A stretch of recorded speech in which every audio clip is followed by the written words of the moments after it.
नमस्कार साथियों, exam sky classes में आपका स्वागत है। साथियों, यदि आपका टेट का एग्जाम नज़दीक है, समय कम बचा है और आप समय न मिल पाने के कारण सीडीपी पेपर की अच्छे से तैयारी नहीं कर पाए हैं या फिर बाल विकास एवं पेडागोजी की थ्योरी समझ न आने के कारण आप पढ़ नहीं पाए हैं, तो अब आपको बिल्कुल भी परेशान होने की ज़रूरत नहीं है, क्योंकि मैं आपके लिए सीडीपी के 2100 प्रश्नों की एक सीरीज शुरू कर चुका हूं, जो आपके सी टेट, यूपी टेट एवं उत्तराखंड टेट के साथ साथ अन्य सभी राज्यों के टेट एग्जाम्स के अलावा सुपर टेट के लिए बहुत ही इंपॉर्टेंट साबित होंगे।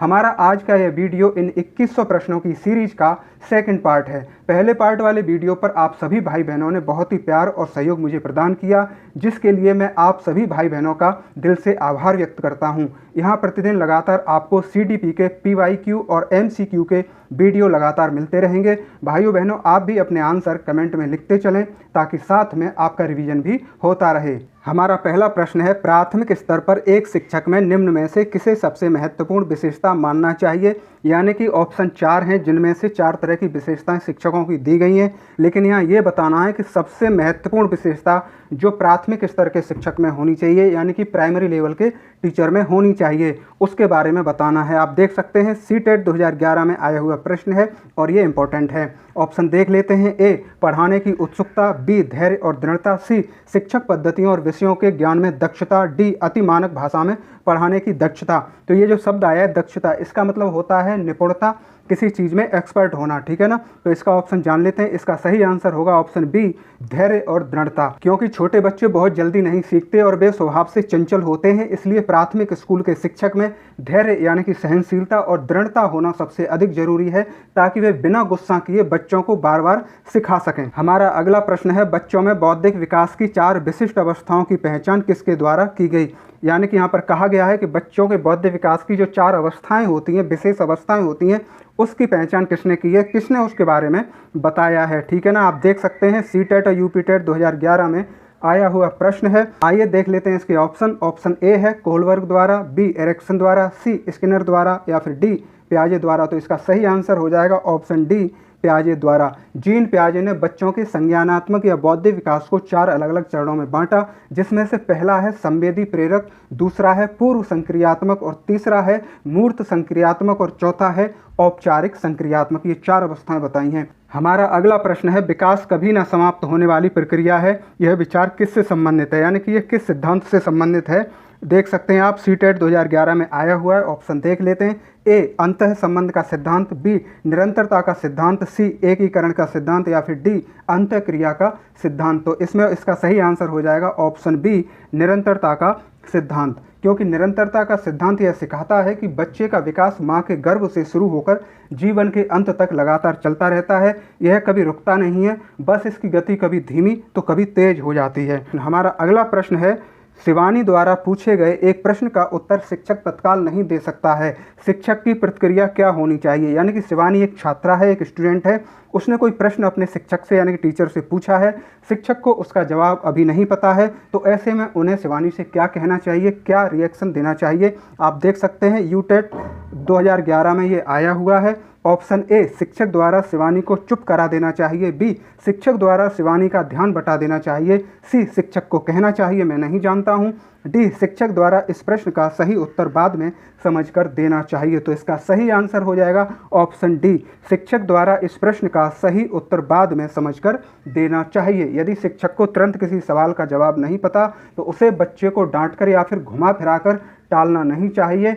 एक आदर्श शिक्षक को विनम्रता से समय लेना चाहिए और सही जानकारी प्राप्त करने के बाद में बच्चे को सही जवाब समझाना चाहिए। हमारा अगला प्रश्न है, बच्चे के लिए निःशुल्क एवं अनिवार्य शिक्षा का अधिकार अधिनियम कितने वर्ष के बच्चों के लिए लागू है। आप देख सकते हैं उत्तराखंड टेट 2011 में आया हुआ प्रश्न है। आइए इसके ऑप्शन देख लेते हैं और ये जो क्वेश्चन है उसको आप मोस्ट इंपॉर्टेंट कर लीजिए, क्योंकि ये अलग अलग स्टेट के टेट एग्जाम में ये कई बार पूछा जाता रहा है।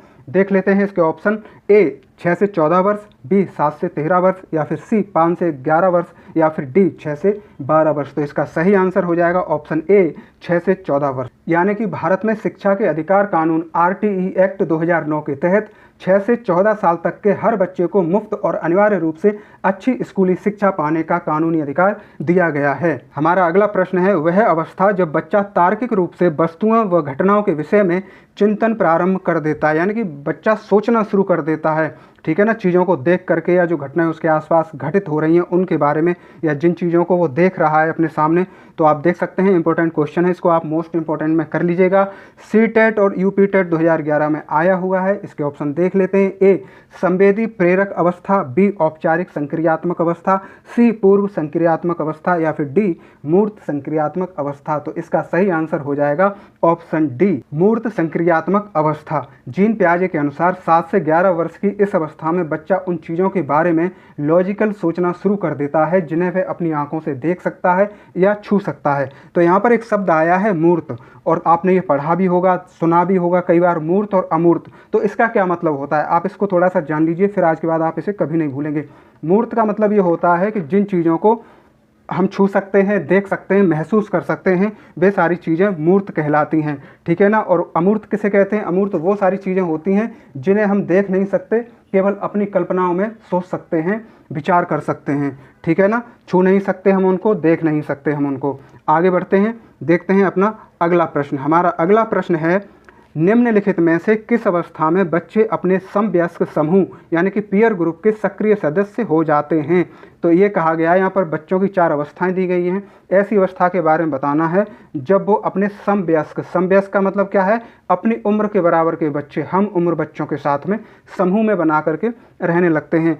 UPTET 2011 में आया हुआ प्रश्न है। ऑप्शन ए किशोरावस्था, बी प्रौढ़ावस्था, सी पूर्व बाल्यावस्था, या फिर डी बाल्यावस्था। तो इसका सही आंसर हो जाएगा ऑप्शन ए किशोरावस्था। यानी कि किशोरावस्था में बच्चे अपनी उम्र के बच्चों के साथ पीयर ग्रुप बना लेते हैं। वे अपने दोस्तों के विचारों और तौर तरीकों से बहुत गहराई से प्रभावित होते हैं। बाल विकास के अनुसार 12 से 18 वर्ष की आयु को किशोरावस्था माना जाता है। हमारा अगला प्रश्न है, निम्न कक्षाओं में शिक्षण की खेल विधि प्ले मेथड आधारित है। UPTET 2011 में आया हुआ इंपॉर्टेंट क्वेश्चन है।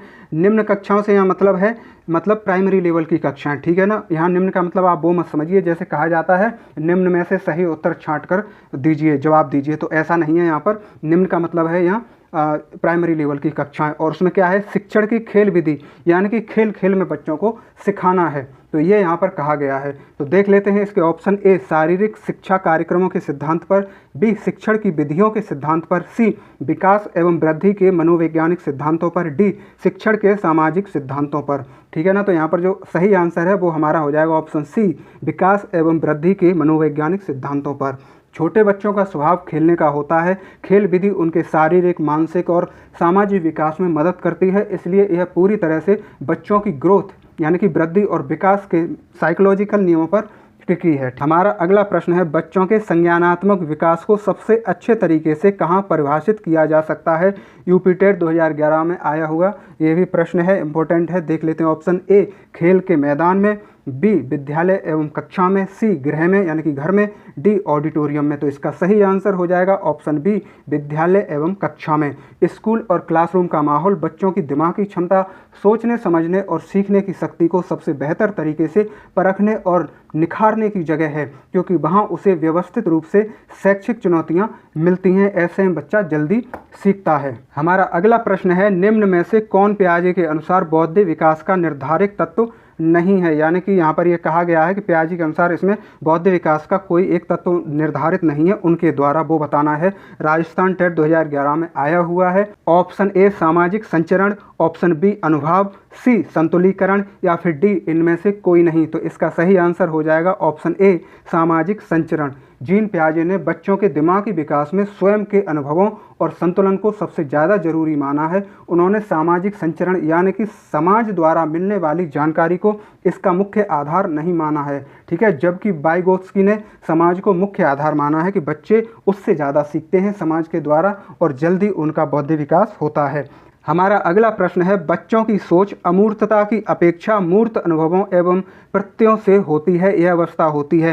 राजस्थान टेस्ट 2011 में आया हुआ प्रश्न है। यहाँ पर यह कहा जा रहा है कि बालकों की सोच अमूर्तता की अपेक्षा, यानी कि अमूर्त क्या होता है, जो अभी पहले मैंने बताया, वो सारी चीज़ें जिन्हें हम देख नहीं सकते, छू नहीं सकते, महसूस नहीं कर सकते, सिर्फ उनके बारे में हम सोच सकते हैं या कल्पना कर सकते हैं, वो अमूर्त होती हैं। और मूर्त वो होती हैं जिन्हें हम छू सकते हैं, देख सकते हैं और महसूस कर सकते हैं। तो वो मूर्त चीज़ों से, जैसे जो चीज़ें हमको दिख रही हैं, कुर्सी है, टेबल है, पंखा है, गिलास है, कटोरी है, फल हैं, ठीक है ना, बच्चे के खिलौने हैं, वो उनको देख भी सकता है, छू भी सकता है, महसूस कर सकता है। तो उनके अनुभवों से बच्चा जल्दी और अच्छा सीखता है। तो ऐसी अवस्था कौन सी है, जब वो मूर्त अवस्था में चीज़ों को समझने लगता है। ऑप्शन देख लेते हैं इसका। ए 7 से 12 वर्ष, बी 12 से वयस्क तक, सी 2 से 7 वर्ष तक, या फिर डी जन्म से 2 वर्ष तक। तो इसका सही आंसर हो जाएगा ऑप्शन ए 7 से 12 वर्ष तक। 7 से 12 वर्ष की इस उम्र में, यानी कि मूर्त संक्रियात्मक अवस्था में, बच्चे केवल उन्हीं चीज़ों के आधार पर अपनी सोच बना पाते हैं जिन्हें वे देख या अनुभव कर सकते हैं। ये बिना देखी या काल्पनिक बातों पर ज़्यादा गहराई से विचार नहीं करते, ज़्यादा नहीं सोच पाते हैं। हमारा अगला प्रश्न है, विकास के संदर्भ में निम्न में से कौन सा कथन सत्य नहीं है। यानी कि यहाँ पर 4 ऑप्शन दिए गए हैं, जिनमें से एक कथन ऐसा है जो सही नहीं है। किसके बारे में? विकास से संबंधित, ठीक है ना। ये राजस्थान टेट 2011 में आया हुआ प्रश्न है। आपको ये ध्यान रखना है कि कथन सत्य नहीं है, वो आपको बताना है। ऑप्शन देख लेते हैं। ए विकास की प्रत्येक अवस्था में अपने खतरे हैं, बी विकास उकसाने से या बढ़ावा देने से नहीं होता है, सी विकास सांस्कृतिक परिवर्तनों से प्रभावित होता है, डी विकास की प्रत्येक अवस्था की अपनी विशेषता होती है। तो बाकी तो सारी चीज़ें सही हैं, ए भी और सी भी और डी भी, ये सारी चीज़ें होती हैं विकास के कारक में। लेकिन इसका जो आंसर सही हो जाएगा वो हो जाएगा ऑप्शन बी, ठीक है ना, विकास उकसाने से या बढ़ावा देने से नहीं होता है। हमारा अगला प्रश्न है, निम्न में से कौन सा विकासात्मक कार्य उत्तर बाल्यावस्था के लिए उपयुक्त नहीं है। राजस्थान टेट में आया हुआ है 2011 में, आप देख सकते हैं। तो देख लेते हैं इसके ऑप्शन। ऑप्शन ए है सामान्य खेलों के लिए आवश्यक शारीरिक कुशलतियां सीखना, बी पुरुषोचित या फिर स्त्रोचित सामाजिक भूमिकाओं को प्राप्त करना, सी व्यक्तिक आत्मनिर्भरता प्राप्त करना, डी अपने हम उम्र बालकों के साथ रहना सीखना। तो इसका सही आंसर हो जाएगा ऑप्शन बी, पुरुषोचित या फिर स्त्रोचित सामाजिक भूमिका को प्राप्त करना। लड़का या लड़की के रूप में समाज में अपनी जेंडर भूमिका को समझना किशोर अवस्था में विकसित होता है, ना कि उत्तर बाल्यावस्था में। हमारा अगला प्रश्न है, विकास का अर्थ है। राजस्थान टेट 2011 में आया हुआ प्रश्न है। तो देख लेते हैं। ऑप्शन ए परिवर्तनों की ओर उत्तरोत्तर श्रृंखला, बी अभिप्रेरण के फलस्वरूप होने वाले परिवर्तनों की उत्तरोत्तर श्रृंखला, या फिर सी अभिप्रेरणा एवं अनुभव के फलस्वरूप होने वाले परिवर्तनों की उत्तरोत्तर श्रृंखला, या फिर डी परिपक्वता एवं अनुभव के फलस्वरूप होने वाले परिवर्तनों की श्रृंखला। तो इसमें से कौन सा ऑप्शन सही हो जाएगा वो आपको बताना है। तो इसका सही आंसर है ऑप्शन डी, परिपक्वता एवं अनुभव के फलस्वरूप होने वाले परिवर्तनों की श्रृंखला, यानी कि मैच्योरिटी की बात यहाँ पर की गई है। विकास का मतलब सिर्फ बड़ा होना नहीं, जब बच्चा शारीरिक एवं मानसिक रूप से मैच्योर होता है और दुनिया से नए नए अनुभव हासिल करता है, तो उसके व्यवहार और शरीर में जो बदलाव आते हैं उसे ही विकास कहते हैं। हमारा अगला प्रश्न है, सतत एवं व्यापक मूल्यांकन में व्यापक मूल्यांकन शब्दावली का तात्पर्य क्या है। उत्तराखंड टेट 2011 में आया हुआ प्रश्न है। यहाँ पर ये कह रहा है सतत एवं व्यापक मूल्यांकन।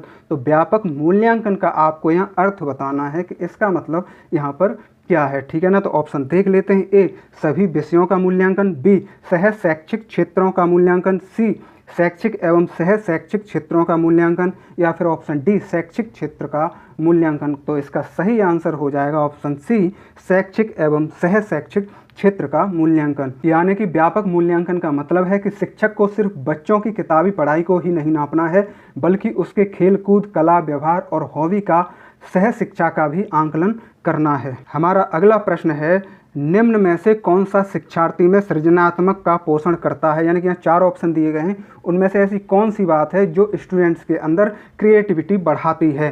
सी टेट 2011 में आया हुआ है, इसको आप मोस्ट इंपॉर्टेंट कर लीजिएगा। ऑप्शन देख लेते हैं। ऑप्शन ए है अच्छी शिक्षा के व्यावहारिक मूल्यों के लिए विद्यार्थियों का शिक्षण, ऑप्शन बी प्रत्येक शिक्षार्थी की अंतर्जात प्रतिभाओं का पोषण करना एवं प्रश्न करने के लिए अवसर उपलब्ध कराना, सी विद्यालय जीवन में प्रारंभ में उपलब्धि के लक्ष्यों पर बल देना, और डी परीक्षा में अच्छे अंकों के लिए विद्यार्थियों की कोचिंग करना। तो इसका सही आंसर हो जाएगा ऑप्शन बी, प्रत्येक विद्यार्थी की अंतर्जात प्रतिभाओं को यानी कि इंटरनल टैलेंट को पहचानना है और उसको बढ़ावा देना है और इस तरह का माहौल क्रिएट करना है कि ताकि वो प्रश्न पूछें, उन्हें प्रश्न पूछने का अवसर मिले, अपनी जिज्ञासाओं को शांत करने का मौका मिले, जिससे कि वो आगे बढ़ें, उनकी क्रिएटिविटी आगे बढ़े। ठीक है ना। समझ लेते हैं, बच्चों के अंदर छुपे टैलेंट को बाहर निकालने और उन्हें खुलकर सवाल पूछने की आज़ादी देने से उनकी सोचने की क्षमता बढ़ती है। जब बच्चा खुद सवाल करेगा तभी वह कुछ नया और क्रिएटिव सोच पाएगा और कर पाएगा। हमारा अगला प्रश्न है, बच्चों की जिज्ञासा शांत करनी चाहिए। आप देख सकते हैं उत्तराखंड टेट 2011 में आया हुआ प्रश्न है। ठीक है ना। तो प्रश्न क्या कह रहा है, यानी कोई बच्चा है, उसके मन में कोई प्रश्न उठा, उसके मन में कोई जिज्ञासा चल रही है और वो आपसे पूछ रहा है उसका सवाल का जवाब। तो फिर उसकी जो जिज्ञासा है उसे कब आपको शांत कर देना चाहिए, उसका जवाब आपको कब देना चाहिए। तो इन 4 ऑप्शन में से हमको वही सही आंसर हमें बताना है। तो देख लेते हैं। ऑप्शन ए है जब शिक्षक फुर्सत में हो, जब विद्यार्थी फुर्सत में हो, सी कुछ समय के पश्चात यानी कि बाद में, पश्चात का मतलब होता है बाद में, और ऑप्शन डी तत्काल, जब विद्यार्थी द्वारा जिज्ञासा की गई हो। तो इसका सही आंसर हो जाएगा ऑप्शन डी तत्काल, यानी कि जब बच्चे के मन में जिज्ञासा उठी है, जब उसके मन में प्रश्न आ रहा है, तभी आप यदि उसको जवाब दे देंगे तो फिर बच्चा इस चीज़ को लंबे समय तक याद रखता है। ठीक है। बच्चों के मन में जब कोई सवाल उठता है तो वे सीखने के लिए सबसे ज़्यादा उत्सुक होते हैं। अगर उसी समय उनकी शंका को दूर कर दिया जाए तो उनका ज्ञान पक्का हो जाता है और उनका सीखने में मन लगा रहता है। हमारा अगला प्रश्न है, आप अनपढ़ माता पिता के बच्चों को अंग्रेजी सिखाना चाहते हैं, तो इनमें से कौन सा विकल्प सही है। उत्तराखंड टेट 2011 में आया हुआ है, यानी कि प्रश्न इस तरीके से है कि यहाँ आपसे तात्पर्य है, आप एक शिक्षक हैं और आप बच्चों को अंग्रेजी सिखाना चाहते हैं और ऐसे बच्चों को सिखाना चाहते हैं जिनके माता पिता पढ़े लिखे नहीं हैं। तो आइए देख लेते हैं इसके ऑप्शन। ऑप्शन ए है आप बच्चे से अंग्रेजी में बात करेंगे, आप बच्चों को अंग्रेजी में बोलने के लिए बाध्य करेंगे। ऑप्शन सी आप बच्चे को मातृभाषा में बोलने से रोकेंगे, या ऑप्शन डी आप उसे मातृभाषा की सहायता से अंग्रेजी सिखाने का प्रयास करेंगे। तो इसका सही आंसर हो जाएगा ऑप्शन डी, आप उसे मातृभाषा की सहायता से अंग्रेजी सिखाने का प्रयास करें, क्योंकि ये सबसे अच्छा तरीका होता है। हमारा अगला प्रश्न है, बाल मनोविज्ञान के आधार पर कौन सा कथन सर्वोत्तम है। यानी कि यहाँ 4 ऑप्शन दिए हैं, उनमें से जो कथन सबसे ज़्यादा इम्पोर्टेंट है, सर्वोत्तम है, वो बताना है। उत्तराखंड टेट 2011 में आया हुआ प्रश्न है। ऑप्शन है ए सारे बच्चे एक जैसे होते हैं, ऑप्शन बी प्रत्येक बच्चा विशिष्ट होता है। विशिष्ट का मतलब क्या है, विशेष होता है, स्पेशल होता है। सी कुछ बच्चे विशिष्ट होते हैं, डी कुछ बच्चे एक जैसे होते हैं। तो इसका सही आंसर हो जाएगा ऑप्शन बी, प्रत्येक बच्चा विशिष्ट होता है। चाइल्ड साइकोलॉजी मानती है कि दुनिया का हर बच्चा अपने आप में यूनिक होता है। हर बच्चे की सीखने की क्षमता, उसकी पसंद, उसका टैलेंट अलग अलग होता है। हमें उसकी इस खूबी का सम्मान करना चाहिए, यानी कि हर बच्चा अपने आप में स्पेशल होता है, विशेष होता है। इस बात का ध्यान रखिएगा। इसीलिए कभी बच्चों के साथ में किसी भी बात को लेकर उनके साथ पक्षपात की भावना नहीं रखनी चाहिए। हमारा अगला प्रश्न है, बच्चों का मूल्यांकन होना चाहिए। उत्तराखंड टेट 2011 में आया हुआ है, यानी कि ये कहा गया है मूल्यांकन क्यों किया जाता है बच्चों का, क्यों मूल्यांकन करना चाहिए। तो ऑप्शन ए बोर्ड परीक्षा द्वारा, बी सतत एवं व्यापक मूल्यांकन द्वारा, या फिर सी गृह परीक्षा द्वारा, या फिर डी लिखित एवं मौखिक परीक्षा द्वारा। तो इसका सही आंसर हो जाएगा ऑप्शन बी सतत एवं व्यापक मूल्यांकन द्वारा। यानी कि बच्चों का मूल्यांकन साल में सिर्फ एक बार परीक्षा लेकर नहीं होना चाहिए, बल्कि पूरे साल लगातार सतत होना चाहिए, जिससे उनकी पढ़ाई में कमियों को समय पर पहचान कर सुधार किया जा सके। देखते हैं अपना अगला प्रश्न। हमारा अगला प्रश्न है, पियाजे के अनुसार निम्नलिखित में से कौन सी अवस्था है जिसमें बच्चे अमूर्त संकल्पनाओं के विषय में तार्किक चिंतन करना आरंभ कर देते हैं। सीटेट 2011 में आया हुआ प्रश्न है, इंपॉर्टेंट है। ठीक है। तो यहाँ पर देख लेते हैं इसके ऑप्शन ए मूर्त संक्रियात्मक अवस्था 7 से 11 वर्ष, बी औपचारिक संक्रियात्मक अवस्था 11 वर्ष से ऊपर, सी संवेदी प्रेरक अवस्था जन्म से 2 वर्ष तक, और डी पूर्व संक्रियात्मक अवस्था 2 वर्ष से 7 वर्ष तक। तो इसका सही आंसर हो जाएगा ऑप्शन बी औपचारिक संक्रियात्मक अवस्था 11 वर्ष से ऊपर। यानी कि इस अवस्था में बच्चे अमूर्त यानी कि बिना दिखने वाली चीज़ें या काल्पनिक चीज़ों के बारे में भी लॉजिकल यानी कि तर्क से सोच रखना शुरू कर देते हैं। वे केवल सामने रखी वस्तुओं तक ही सीमित नहीं रहते, बल्कि भविष्य और संभावनाओं पर भी तार्किक विचार करने लगते हैं। हमारा अगला प्रश्न है, शिक्षक को ज्ञान होना चाहिए। उत्तराखंड टेट 2011 में आया हुआ है। ठीक है ना। तो यहाँ पर कहा गया है कि शिक्षक को ज्ञान होना चाहिए, तो किस बात का ज्ञान होना चाहिए ये हमको यहाँ पर बताना है। ऑप्शन देख लेते हैं। ऑप्शन ए है अध्यापन विषय का, बी बाल मनोविज्ञान का, या फिर सी शिक्षा संहिता का, डी अध्यापन विषय एवं बाल मनोवैज्ञानिक।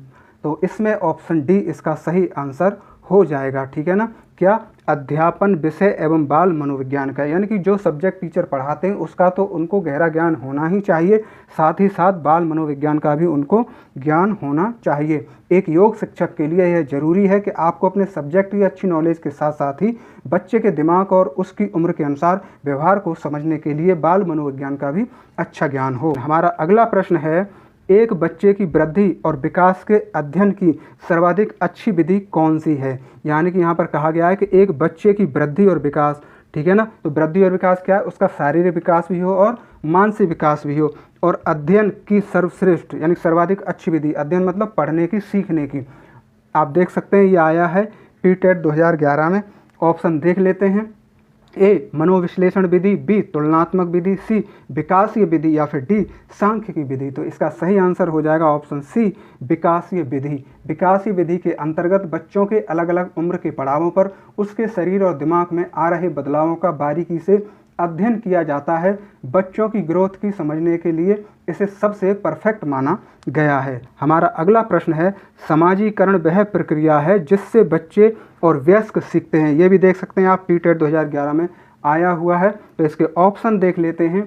ए परिवार से, बी विद्यालय से, सी साथियों से, या डी इन सभी से। यानी कि ये कहा गया है समाजीकरण वह प्रक्रिया है, यानी कि हमारा जो आसपास का समाज है, जो माहौल है, जिससे बच्चे और वयस्क यानी कि बच्चे भी और बड़े लोग भी सभी लोग सीखते हैं, ठीक है ना। तो इसका सही आंसर हो जाएगा ऑप्शन डी इन सभी से, क्योंकि परिवार से भी हम चीज़ें सीखते हैं, जो हमारे आसपास माहौल होता है उसे देखते हैं, जानते हैं, बातचीत से सीखते हैं, और विद्यालय से भी सीखते हैं और अपने साथियों से भी सीखते हैं। तो समाजीकरण का मतलब है कि समाज में रहने के तौर तरीके और नियम सीखना बच्चा यह सब अपने परिवार, अपने स्कूल के टीचर्स और दोस्तों से सीखता है। हमारा अगला प्रश्न है, बच्चे के विकास के श्रेष्ठ सिद्धांत के अनुसार निम्न में से सत्य क्या है?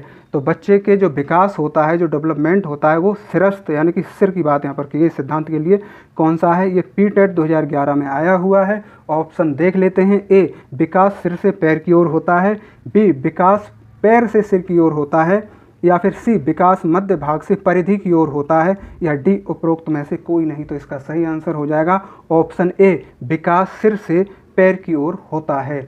इस जैविक यानी कि बायोलॉजिकल नियम के अनुसार माँ के गर्भ में और जन्म के बाद भी बच्चे का विकास हमेशा ऊपर से नीचे की तरफ चलता है, यानी कि बच्चा सबसे पहले अपने सिर को और उसके बाद में गर्दन पर कंट्रोल करना सीखता है, और सबसे आखिरी में अपने पैरों पर। यानी कि बच्चा पहले, जो छोटा बच्चा होता है वो अपने गर्दन को संभालना पहले कंट्रोल करता है, सीखता है, और चलना सबसे बाद में प्रारंभ कर पाता है, ठीक है ना। तो यही बात की गई है। तो ये विकास सिर से पैर की ओर होता है। देखते हैं अपना अगला प्रश्न। मानव जाति में वे कौन से व्यक्तिक विभिन्नता के निर्धारक तत्व होते हैं जो मानव जाति की विविधता को बताते हैं?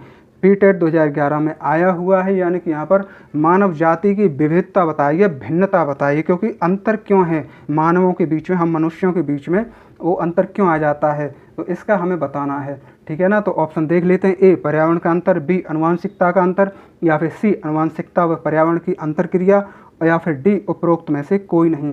तो इसका सही आंसर हो जाएगा ऑप्शन सी अनुवांशिकता व पर्यावरण की अंतःक्रिया। हम सब एक दूसरे से अलग क्यों हैं? इसका कारण यह है कि हम सभी को माता पिता से अलग जीन्स मिले हैं, और हम सबको अलग अलग माहौल यानी कि पर्यावरण मिलता है। इसी वजह से व्यक्तिगत भिन्नता देखने को मिलती है। हमारा अगला प्रश्न है, संक्षिप्त रूप PSRN जो कि विकास से संबंधित है व्याख्या करता है। पीटेट 2011 में आया हुआ है, यानी कि ये जो शब्द है PSRN, इसका सही क्रम में, सही रूप में हमको फुल फॉर्म बताना है। देख लेते हैं। ऑप्शन ए समस्या हल, तार्किकता व आंकिक क्षमता, बी समस्या हल, संबंध और आंकिक क्षमता, सी बौद्धिक क्षमता, तार्किकता और आंकिक क्षमता, डी बौद्धिक क्षमता, तार्किकता और अंक ज्ञान। तो यहाँ PSRN लिखा है इंग्लिश में, तो इसीलिए आप यहाँ पर इसके विकल्प भी देख सकते हैं। तो problem solving, reasoning and numeracy, problem solving, relationship and numeracy, और ऐसे ही ये सारे ऑप्शन हैं। तो इसका जो सही आंसर हो जाएगा वो हो जाएगा ऑप्शन ए, ठीक है ना। ये इसका सही आंसर हो जाएगा, problem solving, reasoning and numeracy. हमारा अगला प्रश्न है, वाइगोत्स्की ने बाल विकास के बारे में कहा है। तो उन्होंने क्या कहा है बाल विकास के बारे में? पीटेट 2011 में आया हुआ है, ठीक है ना। ऑप्शन देखते हैं। ए यह संस्कृति के आनुवंशिकी के कारण होता है, बी यह सामाजिक अंतःक्रियाओं के कारण होता है, सी औपचारिक शिक्षा का उत्पाद होता है, डी यह समावेश और समायोजन का परिणाम होता है। तो इसका सही आंसर हो जाएगा ऑप्शन बी, यह सामाजिक अंतःक्रियाओं के कारण होता है। यानी कि वाइगोत्स्की का मानना था कि बच्चे का दिमाग अकेले में विकसित नहीं होता, जब वह समाज में लोगों से बातचीत करता है, बड़ों के साथ घुलता मिलता है और उनके साथ एक्टिविटी करता है, तभी उसका असली विकास होता है। तो ये उन्होंने बहुत ही अच्छी बात कही है और इसको आप मोस्ट इम्पोर्टेंट कर लीजिएगा। बढ़ते हैं आगे, देखते हैं अपना अगला प्रश्न। हमारा अगला प्रश्न है, गार्डनर ने 7 बुद्धि का अधिमान निर्धारित किया, इनमें से कौन सा नहीं है। पीटेट 2011 में आया हुआ है, यानी कि इन्होंने 7 तरह की बुद्धि को बताया है, तो उनमें से कौन सी है जो इन्होंने नहीं मानी है। देख लेते हैं। ऑप्शन ए स्थान संबंधी बुद्धि, बी भावनात्मक बुद्धि, सी अंतः व्यक्तित्व बुद्धि, डी भाषात्मक बुद्धि। तो इसका सही आंसर हो जाए ऑप्शन बी भावनात्मक बुद्धि, यानी कि इमोशनल इंटेलिजेंस। गार्डनर ने अपने बहुबुद्धि सिद्धांत मल्टीपल इंटेलिजेंस थ्योरी में पहले 7 तरह की और उसके बाद में 9 तरह की बुद्धियों का जिक्र किया था, लेकिन उन्होंने भावनात्मक बुद्धि को अपनी मूर्त सूची में शामिल नहीं किया। हमारा अगला प्रश्न है, बुद्धि के संबंध में सही कथन क्या है। ठीक है ना, पीटेट 2011 में आया हुआ प्रश्न है। तो बुद्धि के संबंध में यानी कि बुद्धि के बारे में जो बात इन 4 ऑप्शन में से सही हो वो हमें यहाँ पर बतानी है। तो देख लेते हैं। ऑप्शन ए समायोजन करने की क्षमता का नाम बुद्धि है, बी सीखने की क्षमता का नाम बुद्धि है, सी संक्षिप्त तार्किकता की क्षमता का नाम बुद्धि है, डी उपरोक्त सभी। तो इसका सही आंसर हो जाएगा ऑप्शन डी उपरोक्त सभी, क्योंकि बुद्धि कोई एक अकेली चीज़ नहीं है। नए माहौल में ढल जाना यानी कि जिसे समायोजन कहते हैं, किसी भी नई बात को जल्दी सीख लेना और अमूर्त जो दिखाई न दे चीज़ों के बारे में गहराई से सही तर्क करना, ये सभी खूबियां मिलकर ही इंसान की बुद्धि कहलाती हैं। साथियों, सीटेट और अन्य सभी राज्यों के टेट एग्जाम्स की अच्छी तैयारी के लिए आपको हमारे इस एग्जाम स्काई क्लासेस चैनल पर सीडीपी के साथ साथ हिंदी भाषा, संस्कृत भाषा, साइंस और सोशल साइंस विषयों के प्रैक्टिस सेट और पिछले वर्षों के क्वेश्चन पेपर प्रतिदिन सुबह शाम लगातार प्राप्त होते रहेंगे। इसलिए आगे आने वाले इंपॉर्टेंट वीडियो के नोटिफिकेशन आपको समय पर मिलते रहें, तो इसके लिए आप अभी हमारे चैनल को सब्सक्राइब अवश्य कर लीजिएगा। साथियों, कॉम्पिटिटिव एग्जाम्स की अच्छी तैयारी के लिए ऐसी ही महत्वपूर्ण जानकारियां लगातार पाने के लिए आप हमारे एग्जाम स्काई क्लासेस चैनल को सब्सक्राइब अवश्य करिएगा। और वीडियो में दी गई जानकारी आपको पसंद आई हो तो इस वीडियो को लाइक करके अपने भाई बहन बंधुओं के साथ शेयर जरूर करें। जल्दी मिलेंगे अगले वीडियो में नई जानकारी के साथ। आप प्रसन्न और स्वस्थ रहकर अपने एग्जाम की अच्छे से तैयारी करें। नमस्कार, जय हिंद, धन्यवाद।